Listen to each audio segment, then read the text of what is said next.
Primer libro de Samuel 13:7. ¿Ya lo tienen? Ahora sí. Saúl estaba aún en Gilgal y todo el pueblo iba tras él temblando. Él esperó 7 días conforme al plazo que Samuel había señalado. Pero como Samuel no venía a Gilgal y el pueblo se le dispersaba, Saúl dijo: traedme el holocausto y los sacrificios de paz. Él ofreció el holocausto y sucedió que al acabar de ofrecer el holocausto, he aquí que venía Samuel. Saúl le salió al encuentro para saludarle y Samuel le preguntó: ¿qué has hecho, Saúl? Saúl respondió: cuando vi que el pueblo se me dispersaba y que tú no venías en el plazo señalado y que los filisteos estaban reuniéndose en Micmas, entonces pensé, anote eso, entonces pensé, los filisteos descenderán ahora a Gilgal contra mí y yo no he implorado el favor de Jehová. Por eso me vi forzado y ofrecí el holocausto. Entonces Samuel dijo a Saúl: has actuado torpemente. No guardaste el mandamiento que Jehová tu Dios te dio.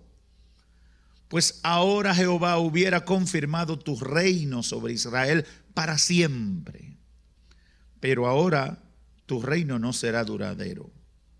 Jehová se ha buscado un hombre según su corazón, a quien Jehová ha designado como el soberano de su pueblo, porque tú no has guardado lo que Jehová te mandó. Entonces Samuel se levantó y subió de Gilgal a Gabaad de Benjamín. Saúl pasó revista a la gente que se hallaba con él, unos 600 hombres. Pueden tomar asiento. Gloria al Señor.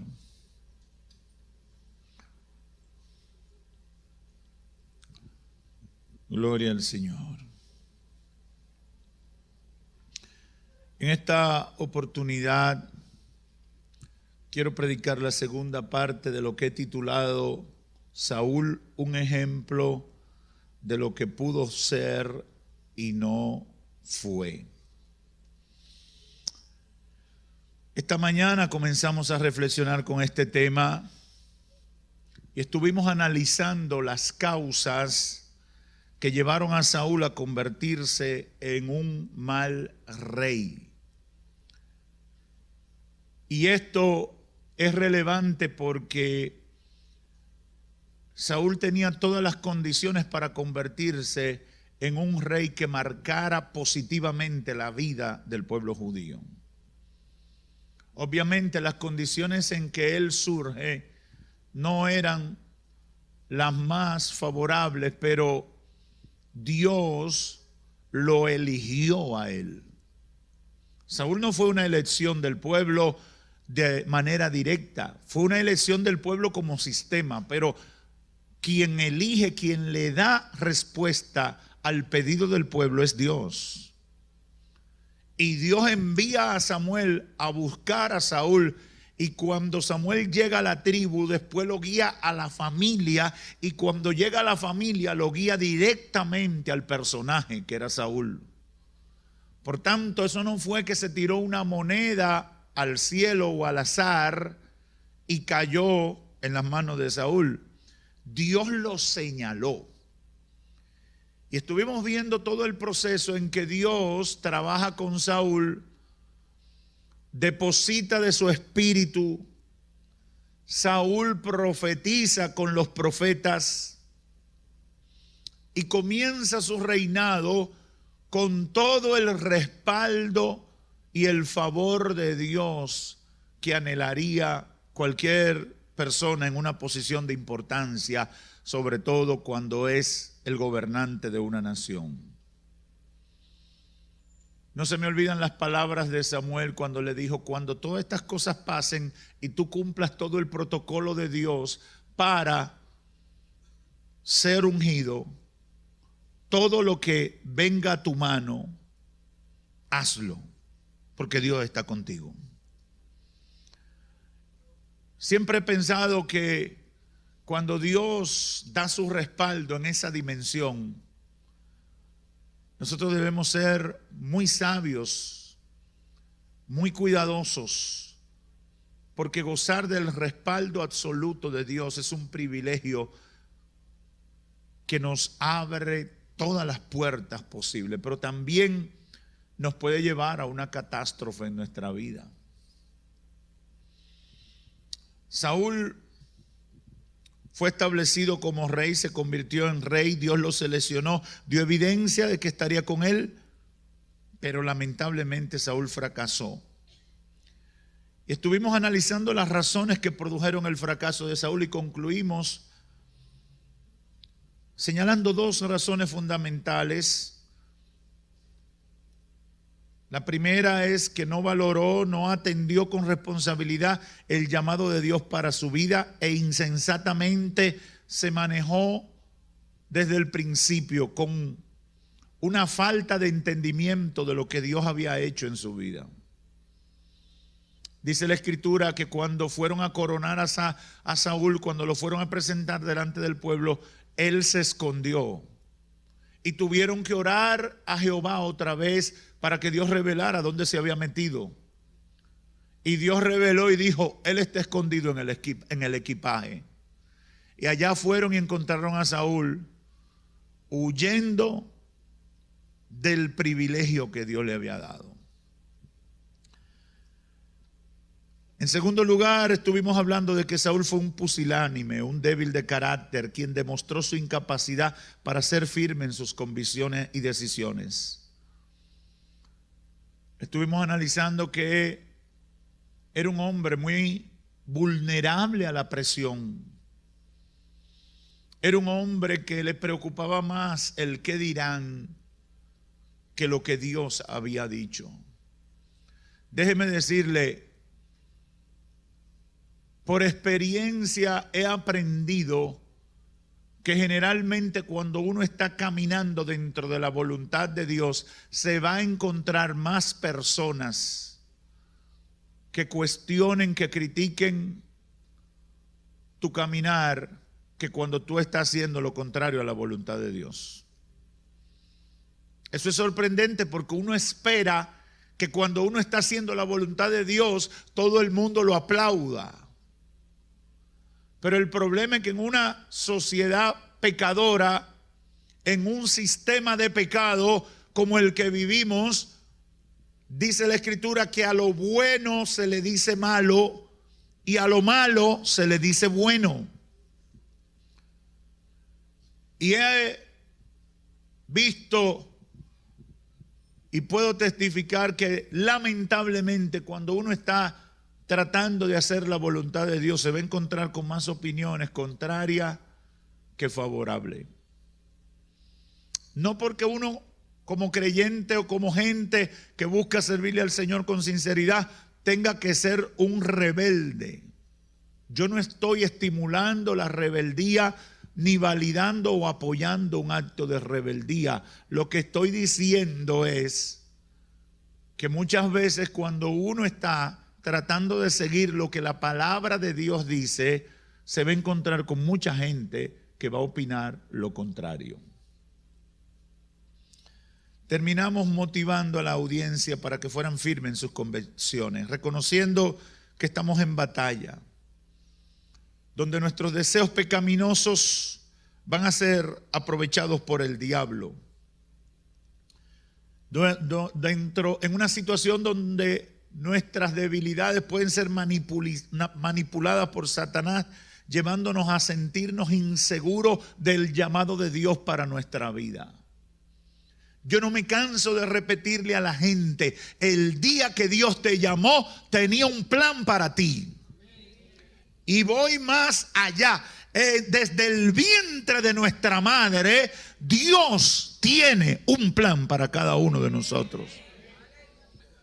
Por lo tanto, que los propósitos de Dios no son accidentales ni circunstanciales.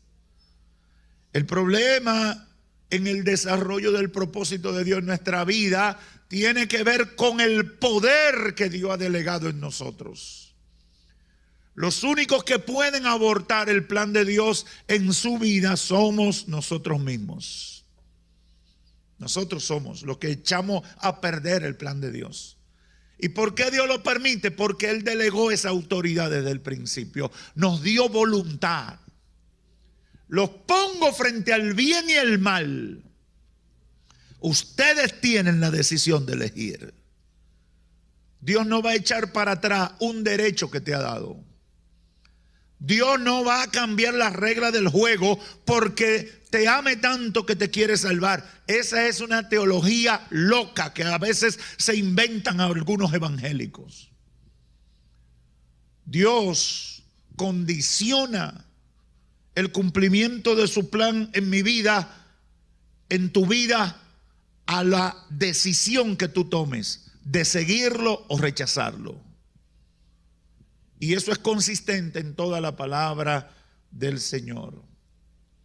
Por eso terminamos motivando a la gente a ser firmes en sus convicciones, a no dejarse mover, a no dejar que el diablo manipule sus sentidos, sus deseos, a no sentirse inseguros por la oposición o la opinión contraria, sino que por el contrario tenemos que agarrarnos de Cristo. Hay que tomar el llamado de Dios en serio y no movernos ni para coger impulso.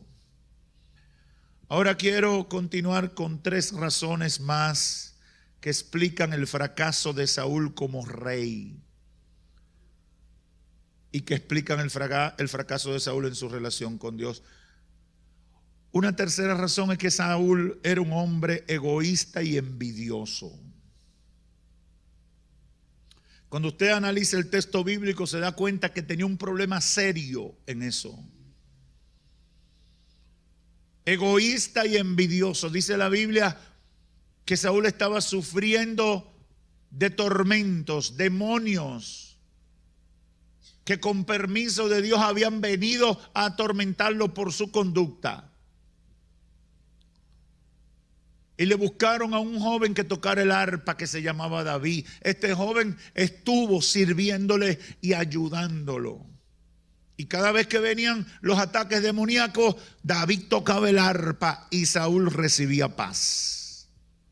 Ahora bien, cuando David venció al gigante Goliat, un enemigo de Saúl y un enemigo del pueblo del que Saúl era rey, Saúl se llenó de celos porque al celebrar la victoria las mujeres israelitas cantaban diciendo: Saúl hirió a sus 1000 y David a sus 10,000. En el capítulo 18, versos 6 al 9 del primer libro de Samuel, la Biblia relata esto y dice un detalle: desde aquel día Saúl no miró con buenos ojos a David. A él no le importó los años que David estuvo sirviéndole. A él no le importaron los años que David fue el instrumento de Dios para calmarlo. Bastó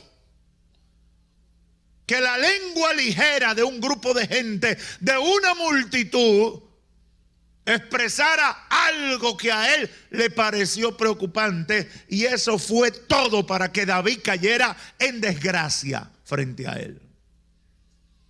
Un hombre egoísta, porque quien había matado al gigante fue David. El ejército de él, ni tampoco él pudo con el gigante Goliat. Entonces, si la gente dice algo porque Dios usó a David, estate tranquilo. Tú sabes la palabra profética que había sobre ti. Por tanto, no te preocupes por la palabra que la gente dice de otro. Pero era una debilidad en el carácter de Saúl. Era egoísta y era envidioso. Y dice la Biblia, trató de matar a David con una lanza, pero David lo evadió 2 veces. Verso 11 del capítulo 18 del primer libro de Samuel. Luego le encomendó las misiones más peligrosas de la guerra con los filisteos, pensando que así a David lo iban a matar. Luego le ofreció la mano de una de sus hijas, pero cuando llegó el tiempo no cumplió, sino que se la dio por esposa a otro, le hizo trampa. Luego dijo que si David traía 100 prepucios de filisteo, le daría por mujer a otra de sus hijas llamada Mical. Usted sabe, Saúl era un desgraciado.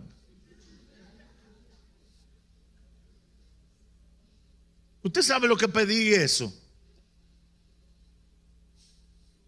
Dios santo.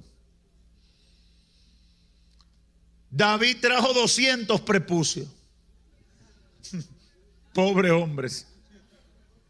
Y Saúl, viendo que David era prosperado por Dios y que su hija Mical lo amaba, no tuvo otro remedio que entregársela.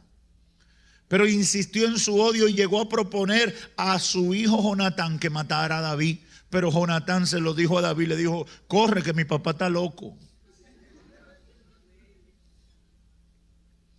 Y usted puede seguir analizando el primer libro de Samuel, el capítulo 19, 18 hasta el 20 y pico, y se va a dar cuenta que Saúl era un hombre egoísta, envidioso, de bajos instintos, que no tomó en cuenta que Dios se había fijado en él.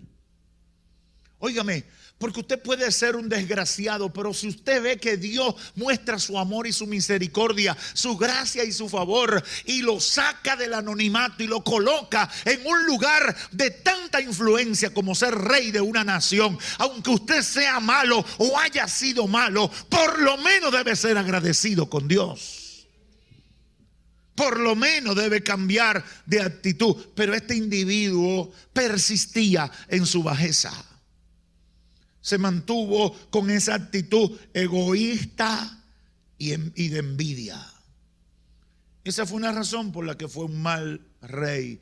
Hay una cuarta razón, y esta me preocupa mucho, porque cuando meditaba en esto y el Espíritu Santo puso esto en mi mente, me estremeció, porque he llegado a la conclusión de que hay mucha gente como Saúl, incluso gente que se identifica como amadora de Dios. Esta cuarta razón es que Saúl no tenía conocimiento de Dios, y aunque era judío, en la práctica se comportó como un pagano. ¿De dónde saca usted esa conclusión, pastor?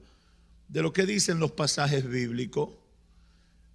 Ahí yo leí algunos versos del capítulo 13 del primer libro de Samuel, a partir del verso 7.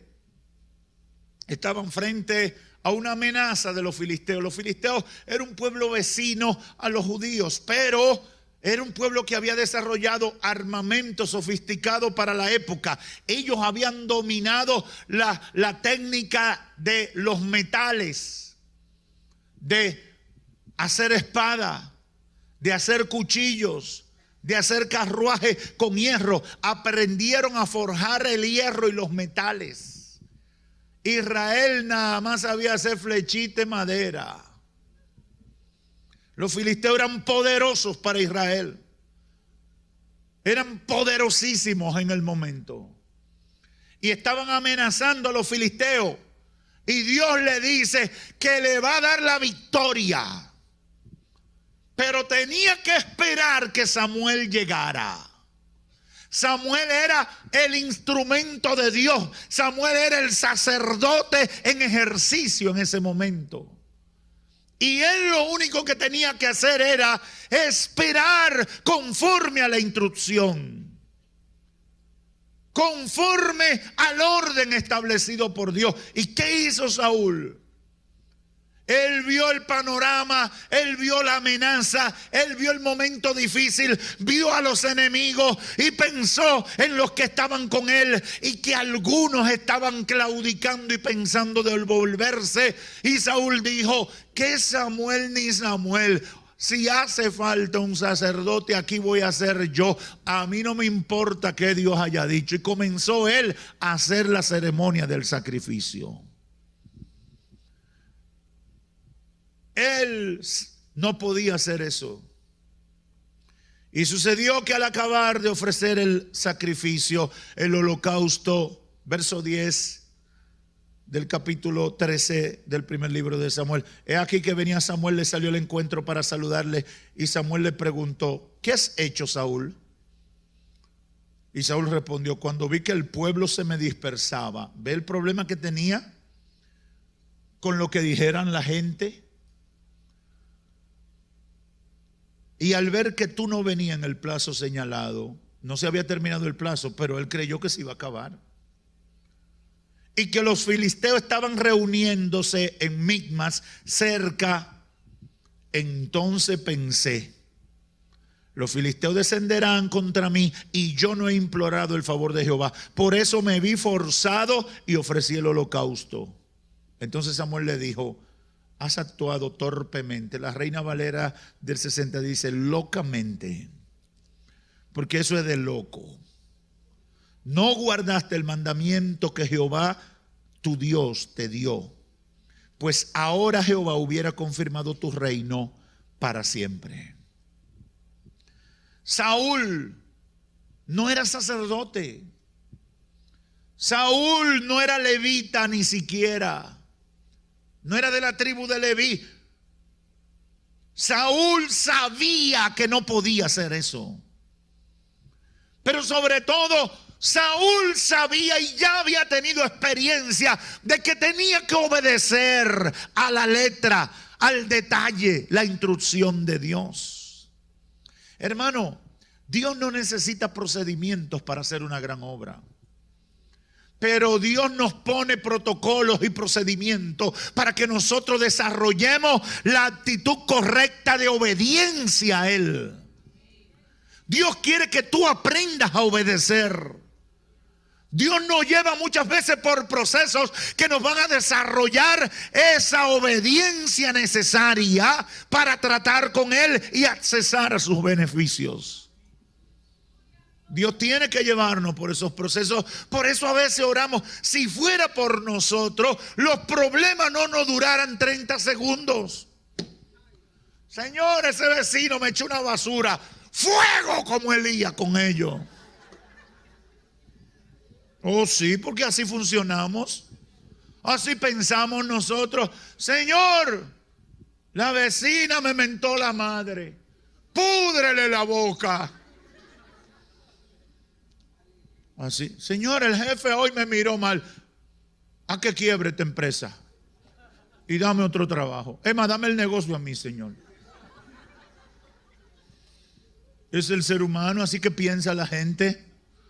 Entonces, ¿qué hace Dios? Nos pone tuche. ¿Usted sabe lo que es tuche? Es la generación mía que sabe eso. Era cuando se jugaba chata y bola y cosas de esas. Óigame, ¿qué hace Dios? Nos pone obligado en posición difícil. Y entonces nos deja 2 años clamando y el jefe dándonos pela todos los días. Y poniéndonos la difícil. Y nos cierra toda la puerta. Y entonces el Señor lo que quiere es que tú le demuestres a ese jefe insensato y pecador que tú eres un siervo o una sierva de Dios y que no te vas a dejar doblegar por cualquier bobería, sino que tu confianza está puesta en el Dios que te llamó y te sacó del pecado. Pero tú no lo quieres así, ¿no? Tú quieres: Señor, fuego con él. Pero Dios desarrolla el carácter de nosotros a través de los procesos para evidenciar la obra que Él está haciendo en nosotros. Dios puede resolver tu problema en 30 segundos. Pero hay gente que tienen 20 años clamando por un problema. Porque cada vez que hay una brisita se queman. Cada vez que hay una bendicioncita se vuelven locos. Cada vez que hay un respiro, ellos pierden el enfoque. Saúl era un desobediente. Él no era levita, no era sacerdote. Él debía conocer que él no podía autoproclamarse sacerdote para oficiar la ceremonia de sacrificio a Dios. Y aquí quiero hacer otro paréntesis. La gente cree que en las cosas de Dios todo es querer y ellos lanzarse. Hay muchísima gente que dice: no, pero eso de poner iglesia, eso es chévere, yo voy a poner una. Y alquilan un local y se lanzan. ¿Quién tú eres? Yo soy el super pastor. apóstol reverendísimo y magnánimo, plenipotenciario, que fue al infierno y vino y tiene un viaje para el cielo y vuelve. Y dice, yo pongo mi iglesia y yo tengo mi ministerio. Hay gente que yo le he tenido que va a enmendar la plana. No, que ya yo tengo un ministerio. Digo, ¿y quién te dio cobertura a ti para ministerio? ¿Quién te ungió para ministerio? ¿A quién Dios puso con autoridad espiritual a reconocer que tú tienes un ministerio? Usted es loco. Las cosas de Dios no son en desorden. Las cosas de Dios no son conforme al capricho de cualquier ser humano inmaduro. Las cosas de Dios son serias. Y para tú alcanzar metas en Dios, tienes que cumplir un propósito, tienes que cumplir un tiempo, tienes que pagar el precio de esa bendición. Aleluya. No era sacerdote, no era levita. Él debía conocer que él no podía autoproclamarse. Y yo he llegado a la conclusión que en términos prácticos, Saúl era un ateo. Un ateo era Saúl. Alguien que funcionaba sin respeto a Dios ni a su mandato, porque mató. Usted ve en el pasaje que cuando está persiguiendo a David, hay un sacerdote, creo que Ahimelech, que le atiende a David, no sabe el lío, no sabe que Saúl está detrás de David. Y David se aparece y le da comida y abrigo y atención. Cuando Saúl se entera que ese sacerdote le dio albergue a David, fue donde el sacerdote le pregunta dónde está David. Y después que le pregunta dónde está David, el sacerdote le responde, mató al sacerdote y a todo el que estaba ahí. Dígame si no era un ateo. Saúl era ateo. Porque alguien que crea que Dios, que esté convencido de que Dios existe, no hace una cosa como esa. No hace una cosa como esa.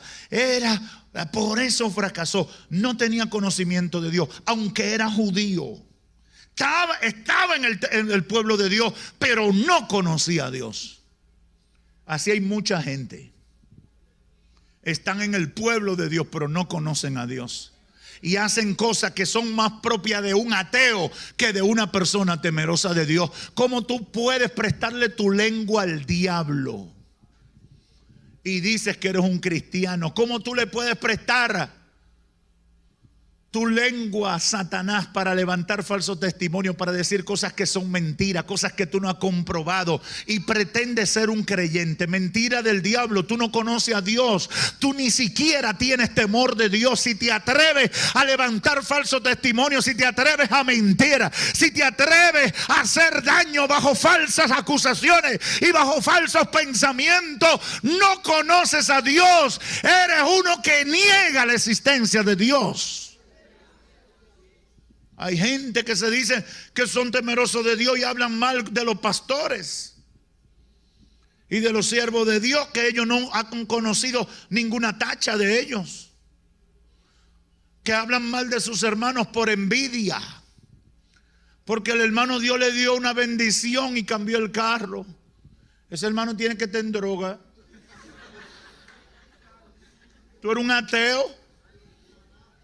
Tú eres un ateo. Porque si tú creyeras en Dios, sabes que en la Biblia dice que Dios bendice a sus hijos, que toda bendición viene de nuestro Padre Celestial, que la da abundantemente. Aleluya. No me voy a quedar ahí.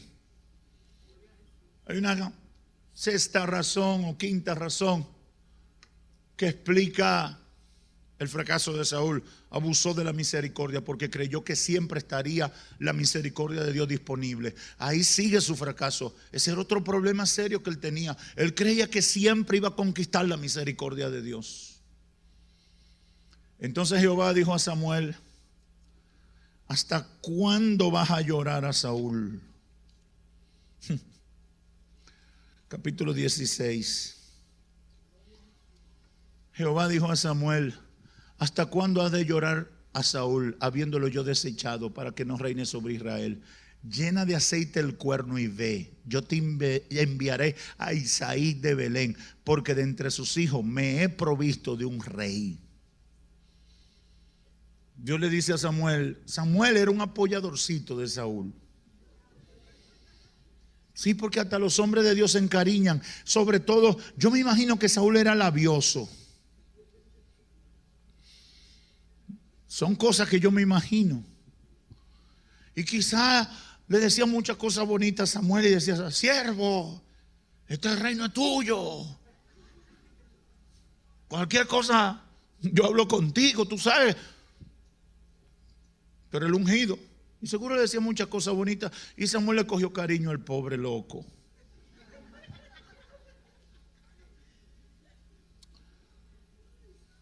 Pero Dios le dice a Samuel, después que Saúl sigue cometiendo sus errores insensatamente,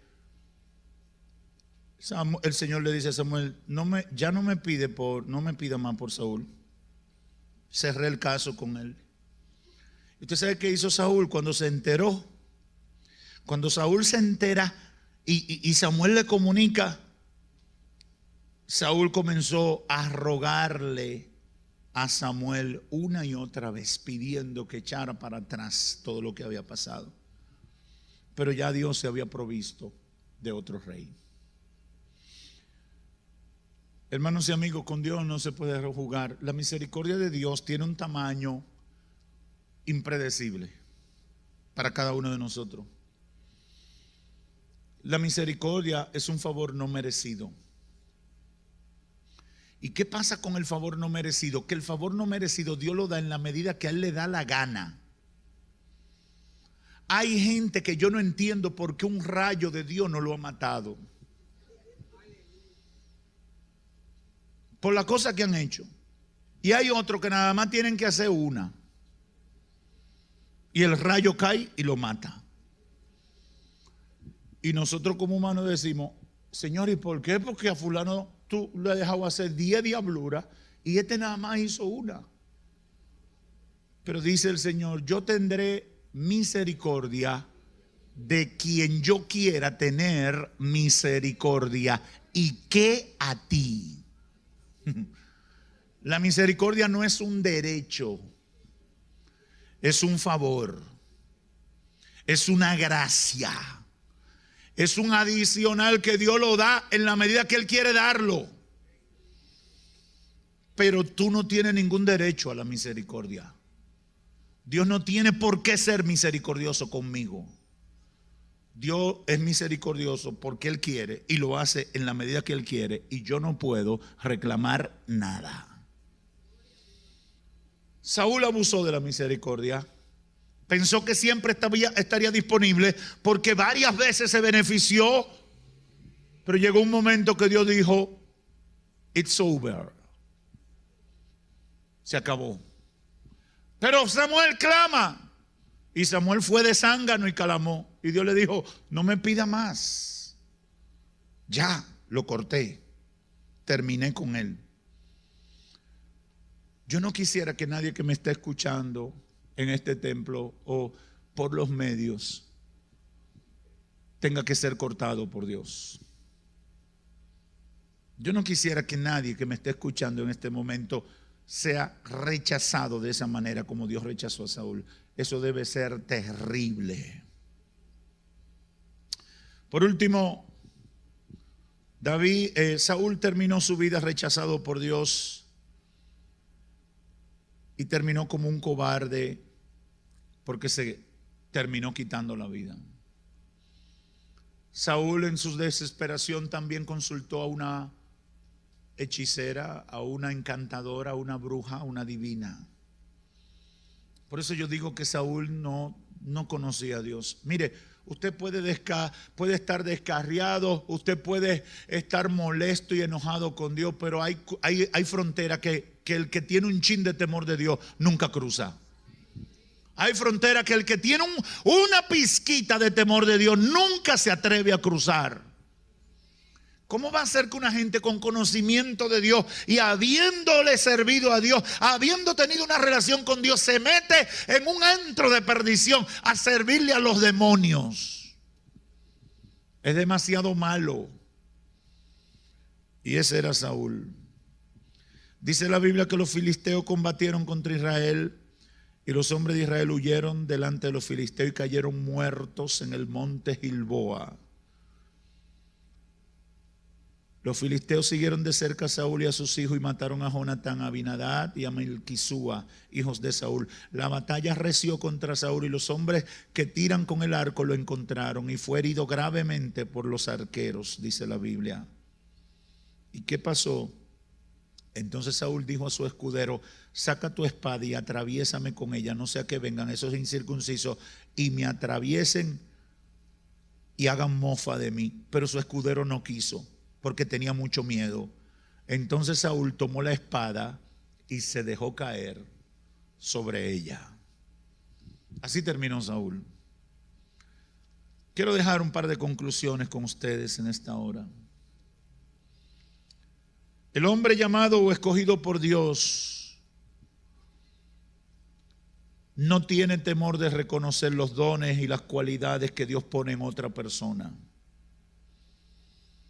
El hombre o la mujer escogido y llamado por Dios tampoco se dedica a volar cabeza de quienes Dios levanta y pone algo de su gracia. El hombre escogido por Dios duerme tranquilo con la seguridad de que su vida, su ministerio y todo lo que hace se lo ha dado Dios y no tiene que temer que Dios levante un David cerca de él. El hombre llamado o escogido por Dios no es egoísta. El hombre llamado o escogido por Dios no piensa que Dios al único que va a darle gracia y favor es a él. Sabe que Dios trabaja con todo el mundo. En segundo lugar, no todo el que nace o vive dentro del pueblo de Dios tiene fe plena en Dios. Saúl es un testimonio de eso. No conocía a Dios, no respetaba las ordenanzas, a pesar de haber nacido en el pueblo de Dios. Jesús advirtió en Mateo 7 que sus discípulos se conocerían por sus frutos. La gente de Dios se conoce por su conducta. La gente de Dios se conoce por la forma en que reacciona en las crisis. Hay gente que son muy cristianos hasta que viene una crisis. Hay gente que habla muy bonito de Dios hasta que viene una crisis. La gente de Dios en la crisis es que sale el mejor olor del perfume de su fe. Es en la crisis que sale lo mejor de ellos. ¿Por qué? Porque no le sirven a Dios por circunstancia, le sirven de corazón, por convicción en espíritu y en verdad.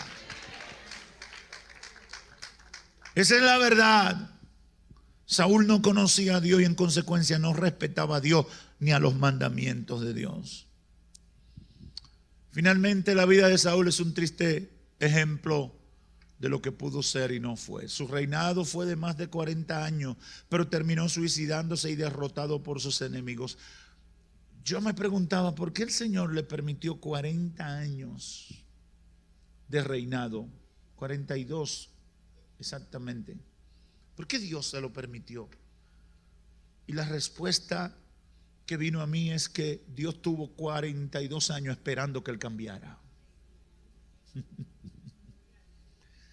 42 años esperando que él cambiara. Dios tuvo misericordia de Saúl. Dios le dio oportunidad a Saúl, pero su insensatez le encegueció, le nubló los pensamientos y se dejó arrastrar por esa forma de ser que lo separaba del plan de Dios para su vida. Yo no sé cómo es tu forma de ser, yo no sé cómo es tu carácter, yo no sé cómo es que tú piensas, yo no sé cómo es que tú te manejas, yo no sé cómo son los que tienen tu apellido. Pues yo quiero decirte, no permita que eso te separe de Dios. No permita que eso aborte el plan de Dios para tu vida. No se lo permita al diablo.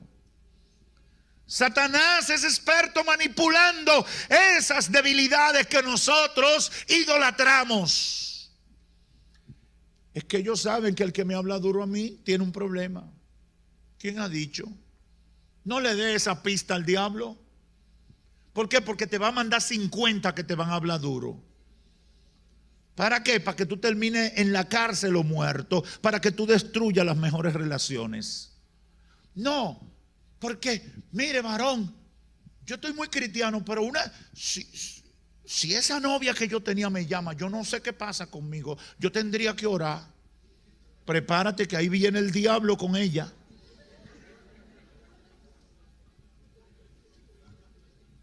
No le permitas a Satanás manipular ni tomar dominio de debilidades ni de carácter que terminen llevándote al fracaso. No se lo permita al diablo. Dios tiene planes con nosotros. Y los planes de Dios son buenos para nosotros. Son los mejores planes del mundo. Pero yo tengo que vivir conforme al plan de Dios. Yo tengo que buscar obedecer a Dios.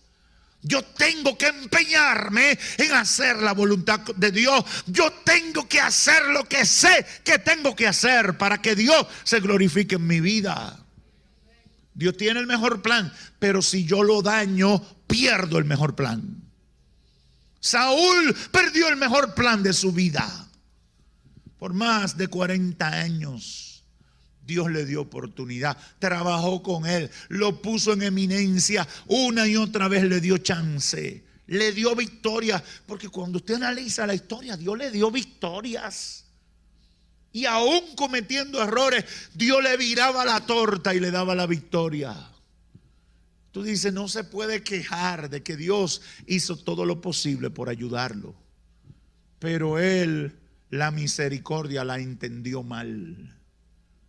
Entendió mal las oportunidades que Dios le daba.